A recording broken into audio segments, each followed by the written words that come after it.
यहाँ पर यज्ञ पत्नियों पर कृपा। एक दिन सब ग्वाल वाल गए और अपने जो साग वाग करीबा लिए थे सब खा लिया। बोले कान्हा कान्हा तुमने तो हर समय इन दैत्यों को मारा और पग पग में हमारा साथ दिया। इसमें क्षुधा हमको सता रही है, इसको कैसे मारोगे? जो कुछ भी लाए थे सो खा पी लिए। अब फिर से क्षुधा उत्पन्न हो गई, भूख लगाई, कहीं से व्यवस्था करो ना। बोले तुम यहाँ से कुछ दूर जाना। भगवान ने कहा कुछ दूर जाना, वहाँ यज्ञ पत्नियां भोजन पका रही हैं, ऋषि लोग हवन कर रहे हैं, उनसे जाकर के तुम मांगना, वह अवश्य देंगे। एक याचक की तरह जाकर के मांगना। बोले ठीक है। दो लोग गए भैया। तो कहाँ गए? ऋषि जी के पास गए। बोले हमारे श्याम सुंदर भूखे हैं और हम लोग भी भूखे हैं, जो कुछ भी लाए थे सो खा लिया, फिर से क्षुधा उत्पन्न हो गई। तब ऋषियों ने कहा ग्वाल वाल कितने नीच, मांगत भात होम के बीच। और तुम लोग कितने दुष्ट हो, कितने नीच हो। अही पूजन हुआ नहीं, होम लगा नहीं, भोग लगा नहीं और तुम भात मांगने आ गए। जाओ जाओ, कुछ नहीं मिलेगा। इतना सामू लेकर के चले आए।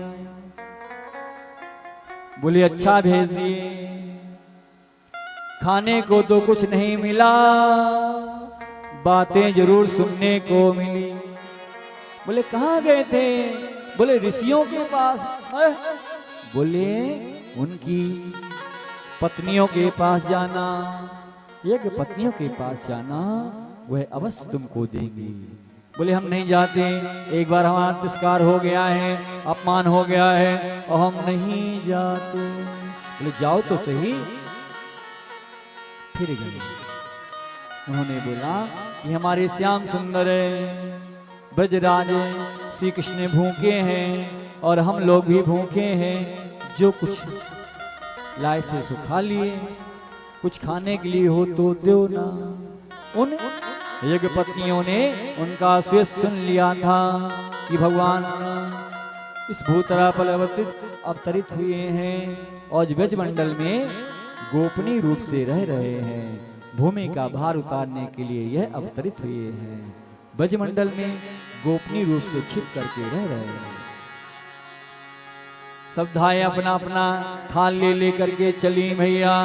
दौड़ी दौड़ी दौड़ी, आओ भोग लगाओ मेरे राम जी, आओ भोग लगाओ मेरे राम जी, आओ भोग लगाओ मेरे राम जी।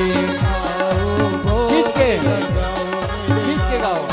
आओ भोग लगाओ मेरे राम जी, आओ भोग लगाओ मेरे राम जी, आओ मेरे राम जी, आओ मेरे श्याम जी, आओ मेरे राम जी, आओ मेरे श्याम जी, आओ भोग लगाओ मेरे राम जी, आओ भोग लगाओ मेरे राम जी। सबरी के बेर सुदामक चावल, सबरी के बेर सुदामत चावल, साग विदुर घर खाओ मेरे राम जी, साग विदुर घर खाओ मेरे राम जी, आओ मेरे राम जी, आओ मेरे श्याम जी, आओ मेरे राम जी, आओ मेरे श्याम जी, आओ मेरे राम जी, आओ मेरे श्याम जी, आओ मेरे राम जी, आओ मेरे श्याम जी, आओ भोग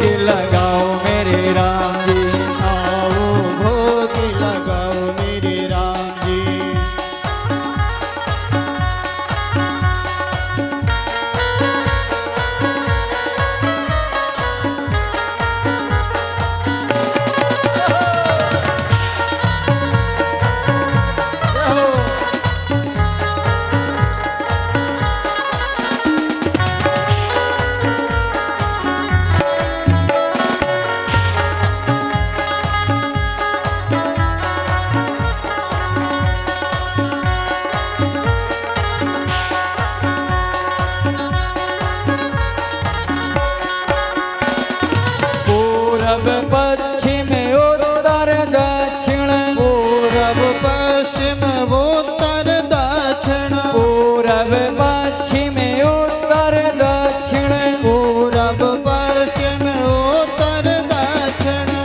चारों दिशा से आओ मेरे राम जी, चारों दिशा से आओ मेरे राम जी, आओ मेरे राम जी, आओ मेरे श्याम जी, आओ मेरे राम जी, आओ मेरे श्याम जी, आओ मेरे राम जी, आओ मेरे श्याम जी, आओ मेरे राम जी, आओ मेरे श्याम जी, आओ भोग लगाओ मेरे राम जी, आओ भोग लगाओ मेरे राम जी।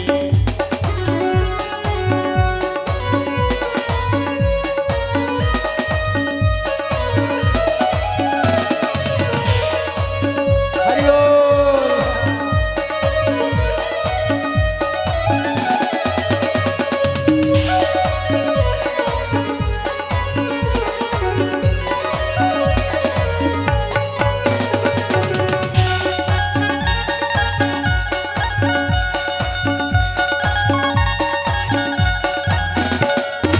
ऐसा भोग लगाओ मेरे राम जी, ऐसा भोग लगाओ मेरे राम जी, ऐसा भोग लगाओ मेरे श्याम जी, ऐसा भोग लगाओ मेरे श्याम जी, सब अमृत हो जाए मेरे राम जी, सब अमृत हो जाए मेरे राम जी, सब अमृत हो जाए मेरे श्याम जी, सब अमृत हो जाए मेरे श्याम जी, आओ मेरे राम जी, आओ मेरे श्याम जी, आओ मेरे राम जी, आओ मेरे श्याम जी, आओ भोग लगाओ मेरे राम जी, आओ भोग लगाओ मेरे राम जी, आओ मेरे राम जी, आओ मेरे श्याम जी, आओ मेरे राम जी, आओ मेरे श्याम जी, आओ भोग लगाओ मेरे राम जी, आओ भोग लगाओ मेरे राम जी, सबरी के बेर सुदामक चावल, सबरी के बेर सुदामक चावल, साग भी दूर घर खाओ मेरे राम जी, साग भी दूर घर खाओ मेरे राम जी, आओ मेरे राम जी, आओ मेरे श्याम जी, आओ मेरे राम जी, आओ मेरे श्याम जी, आओ मेरे राम जी, आओ मेरे श्याम जी, आओ मेरे राम जी, आओ मेरे श्याम जी, आओ भोग लगाओ मेरे राम जी, आओ भोग लगाओ मेरे राम, आओ आओ आओ आओ भोग लगाओ, आओ भोग लगाओ मेरे राम। सपना था लल लेकर के पहुंची, भगवान देकर के प्रसन्न हो गए। भगवान ने कहा वृंदावन घर दूर हमारा, कस विधि आदर करो तुम्हारा। हमारा वृंदावन घर दूर है, हम आप लोग का सत्कार कैसे करें। तब उन गोपियों ने कहा, एक पत्नियों ने, यज्ञ धर्म जा कारम, यज्ञ धर्म जा कारण ढाए, तिनके सन्मुख आज हम भय। जिनके लिए हम यज्ञ कर रहे थे, होम कर रहे थे, आज उनके सन्मुख हो गए। हमारा हम दर्शन पा गए, हमारा जीवन धन्य हो गया। और सबने भरपेट खाया और वह चली आई। तब ऋषियों ने कहा, अरे तुम लोग कहाँ गई थी। बोले श्याम सुंदर भूखे थे ना। बोले कृष्ण। बोले हाँ कृष्ण कृष्ण कृष्ण। बोले आप लोग धन्य हैं, उन परमात्मा का दर्शन कराई और हम अपने अहम में कि हम पूजन कर रहे हैं, यज्ञ कर रहे हैं, हवन कर रहे हैं और उनके दर्शन से वंचित रह गए।